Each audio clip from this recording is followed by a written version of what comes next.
Ito po mga kabayan, may pinapawalaan po si Atty. Norito Si Atty. Claire na sino daw po itong lawyer na ito na haharap sa sandamakmak na disbarment cases mga kababayan. Ito po pinapawalaan niya. Samahan natin, manghuhula din po tayo kung sino tong attorney na to mga kababayan. Pakinggan natin ang kanyang ibinibigay na clue.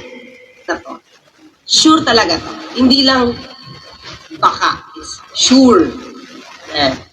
Ito. Simulan ko kasi mahirap na baka magkamali ako eh.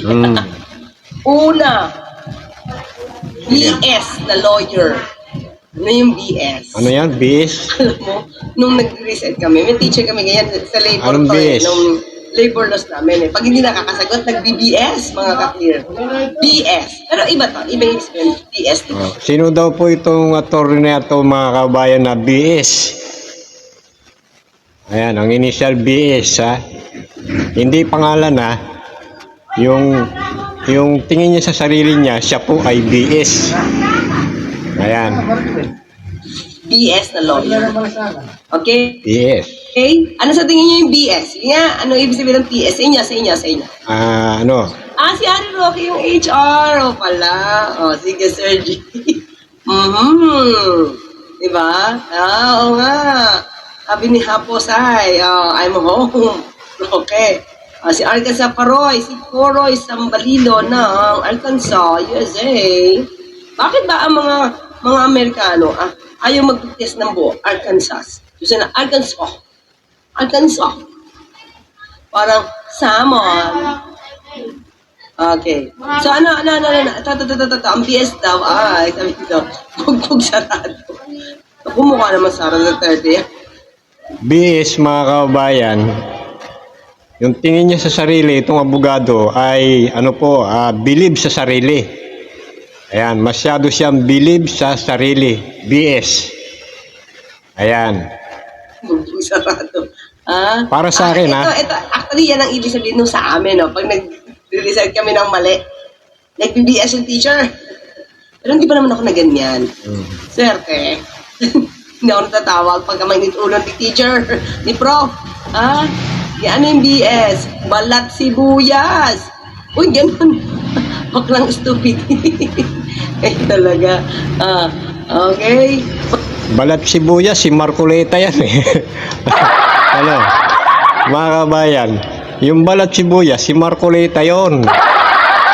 Pero parang hindi naman si Marcoleta yan Kasi hindi naman hindi naman balat sibuyas yung ibig sabihin na tinutukoy na bihis dyan Yan po believe sa sarili. Masang sisiw po. Ay, bisexual. Ikaw JM Diyos Si Reynoldo naman si Nera, masang sisiw. Okay? Okay, tingin ko makukuha niya naman to. Ang BS ay blessed sacrifice.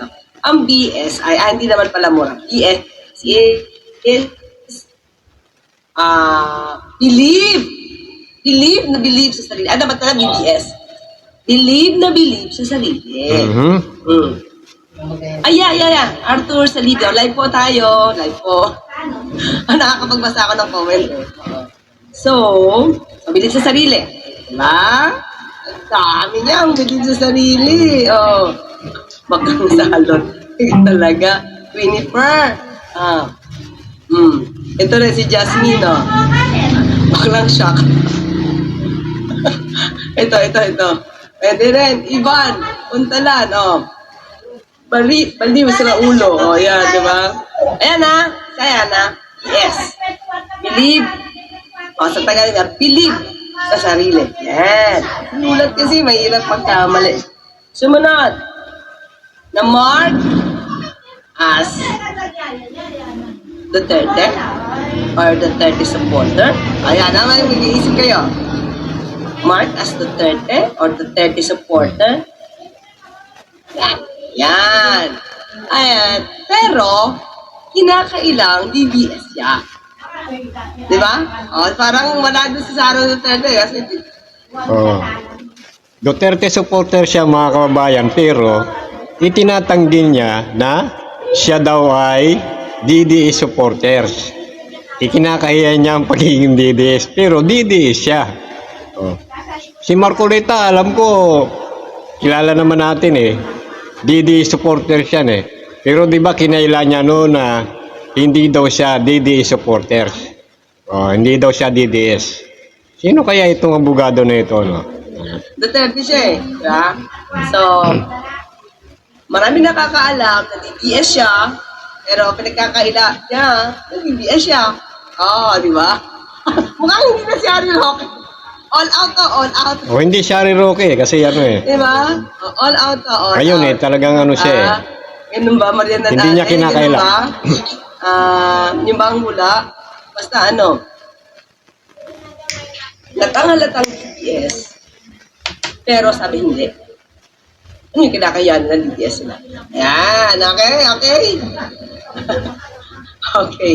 So, ayan. Ano pa? Okay. Pangatlo. Pangatlong clue. Para mawala natin. Teka. Mayabang Oy, mayabang. at mapangmata. Ayan. Marami mapangmatang lawyer. O yan, mga kababayan. Yung unang clue, masyado siyang bilib sa sarili. Tapos pangalawa, siya ay DDS supporters. Duterte supporters. Pangatlong clue, mayabang. O yan, may clue na kayo mga kababayan. Baka mahulaan nyo na yan. Tuloy. Diba? Marami mapangmatang lawyer. Oh. Diba? Okay. Mayabang, mapagmata. Ito pa. Okay? Maraming mayabang. Mayabang. Mayabang siyang umasta. Mayabang. Bilib nga sa sarili. Bakit mayabang? Ha? Kasi, ang description na binigay sa atin, ipipit, ay feeling all-knowing. O yun. Feeling all-knowing. Ha?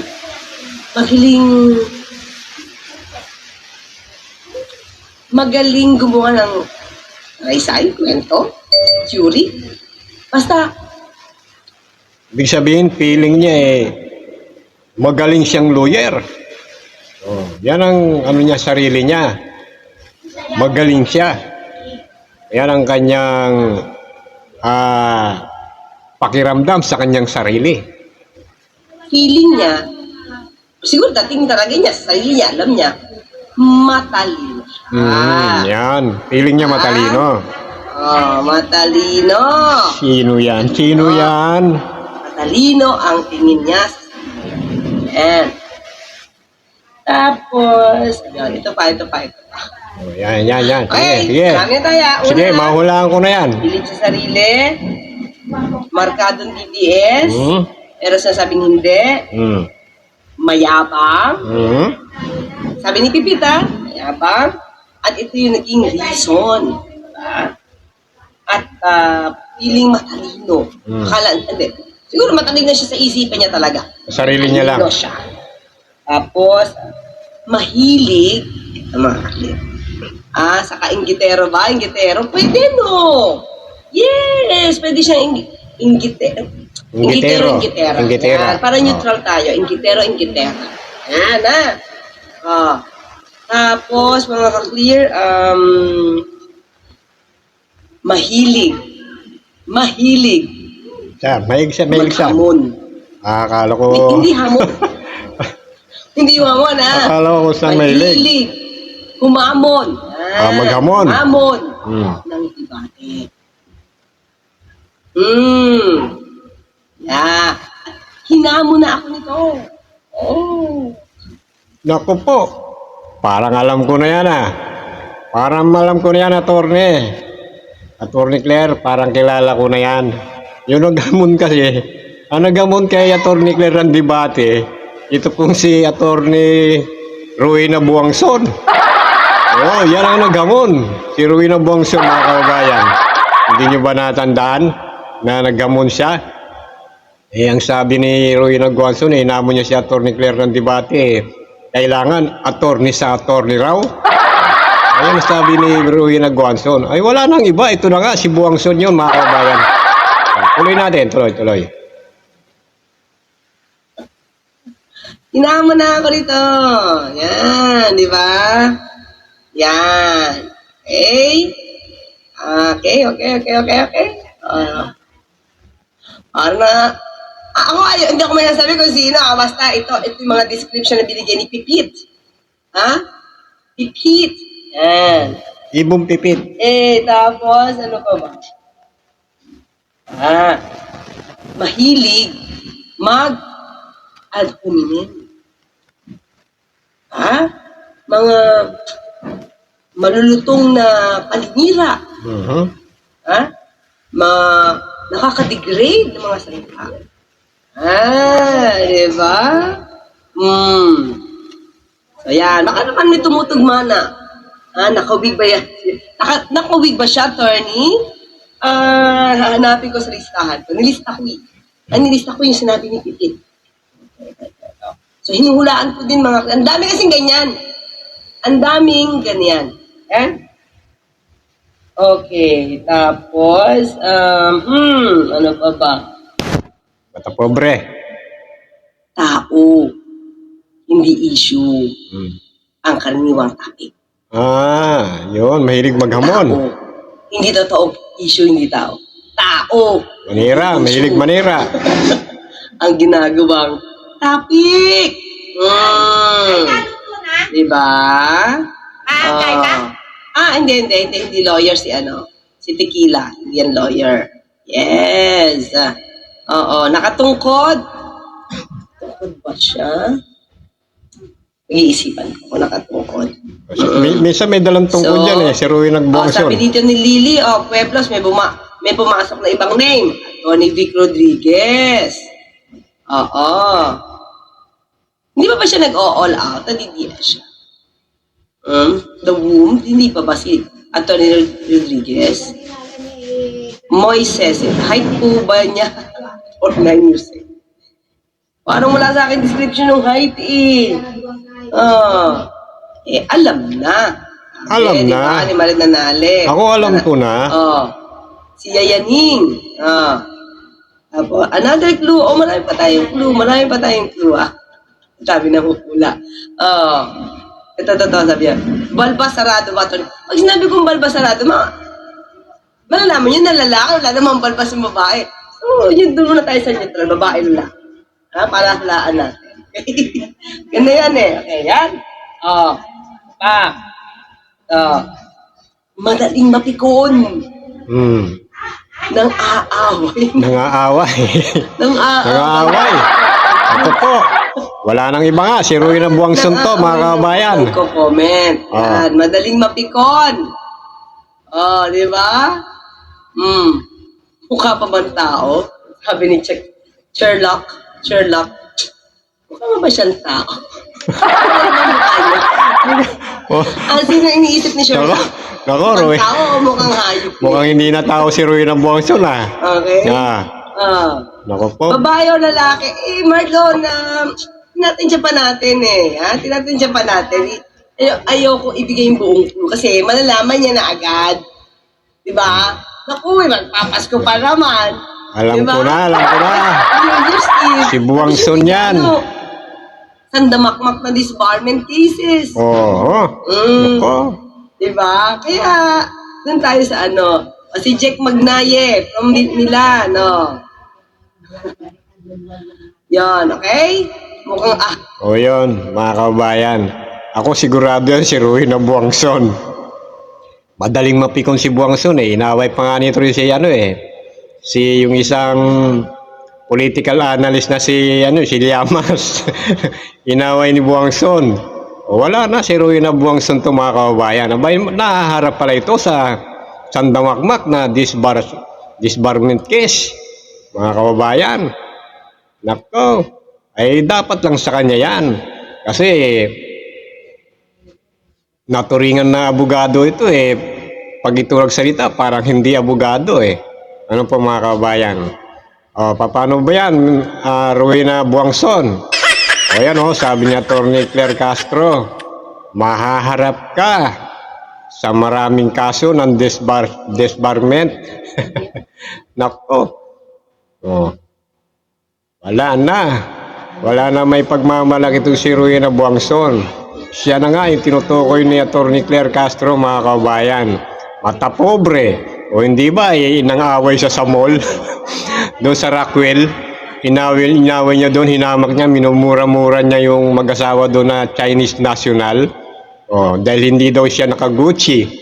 Hindi daw naka-Rolex. O, mapanglait. O, mapagmura. Ay, wala nang iba.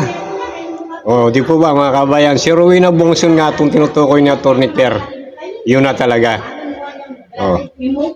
Kayo po, ano po ang inyong, sa tingin ninyo kung sinong attorney to na nahaharap sa disbarment case? Maraming kinakaharap na ano to. Oh. Eh, wala nang iba. Ako, para sa akin si Rowena Buangson to, mga kabayan. Ngayon, kung ano po ang inyong hula, kung ano sino, palagay ninyo sino abogado ito, aba, ilagay nyo po sa comment section kung sinong abogado itong naharap sa disbarment cases na napakarami raw, sandamakmak, sabi ni Atty. Claire Castro.